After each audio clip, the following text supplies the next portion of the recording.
Let's turn to Chris Wallace now, anchor of Fox News Sunday. Where do we go with this story, and where does it go from here, Chris? You're talking about the Kushner security story? Mm-hmm. Well, it is a subject that House Democrats were already planning to investigate, the whole question of how security clearances have been given out by the Trump White House. According to the New York Times, there were contemporaneous memos because they were so upset that reportedly the president ordered them to give this top-secret clearance to Kushner, that both the then Chief of Staff, John Kelly, and the then White House counsel, Donald McGahn, wrote down memorandums stating that they had opposed this and the president had ordered them to do it. And I would think that there's probably a congressional subpoena in their future, probably in the House Oversight Committee, much like Michael Cohen, to testify as to whether or not it's true.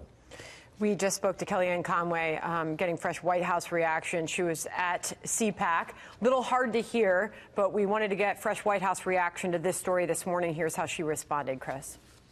We don't discuss security clearances. I'm not even going to discuss my own. But I will tell you that the president has the absolute right to do what was described, but we're not going to discuss that. I will tell you, as these stories are breaking, Jared Kushner was over in the Middle East working on behalf of the president, on behalf of this country.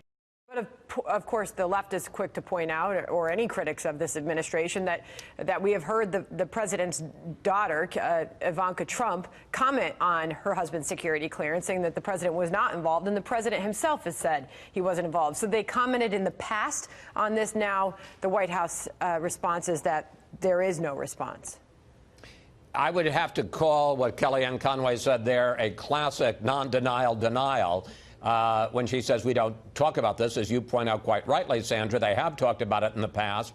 If it were false, if in fact the president hadn't been involved, I can't imagine they wouldn't say that. They have no qualms about saying when news is fake, when reporting they think is inaccurate. They're not saying that about this story, so I think that speaks for itself.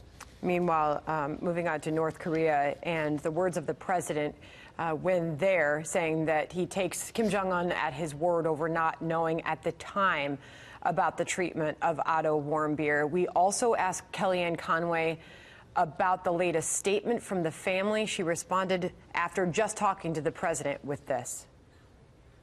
Well, respectfully, Senator Graham doesn't know that, and I'm telling you what the president just told me, because that's where I work. And the president said that, of course, he agrees with the Warmbier family. North Korea is responsible for the death of their son. He's always said that will not change. What he believes Chairman Kim to have said is that he was not aware of what had happened to Otto Warmbier when it happened.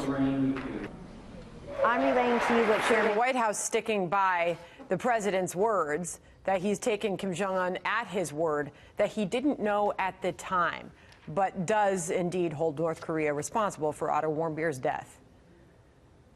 This strikes me as just a completely unforced error by the president and the White House. Why, on an issue like this, there's no question that Otto Warmbier was brutally tortured, basically killed by the North Koreans. Why on earth would you side with Kim Jong-un over the Warmbier family in the sense of outrage? I mean, first of all, there's a real question whether the captivity and the incarceration of an American is something that the dictator of North Korea wouldn't know about. But even if that's true, why would you want to get into this fight? The fact is the North Korean regime was responsible. You're getting pushback now from the Warmbier family. You're getting pushback from the president's former UN ambassador, Nikki Haley, who says that she holds the Kim regime responsible. And you had a lot of Republicans, Senate Republicans yesterday, like Cory Gardner of Colorado, say that Otto Warmbier's blood is on Kim Jong-un's hands. So I just don't understand why you'd even get into this and make it sound like in any way you're siding with Kim and saying that he is somehow to be held blameless for what happened to Otto Warmbier. We put together a list this morning of those Senate Republicans. Rob Portman was one of them, warning the president not to be naive about the brutal nature of the North Korean regime. Lindsey Graham suggesting that maybe the president was trying to leave some space to negotiate when he said this. Susan Collins surprised that the president would accept those words at face value. We will continue to watch all of this. I'm sure you will as well. Chris Wallace, you'll have more on the second Trump-Kim summit this Sunday. You will be joined by, Chris, National Security Advisor John Bolton Sunday. Yes, indeed, and plenty to talk about. North Korea, and we'll obviously ask him also about the warm beer controversy, what's going on in Venezuela, Afghanistan, possibility of a peace deal there.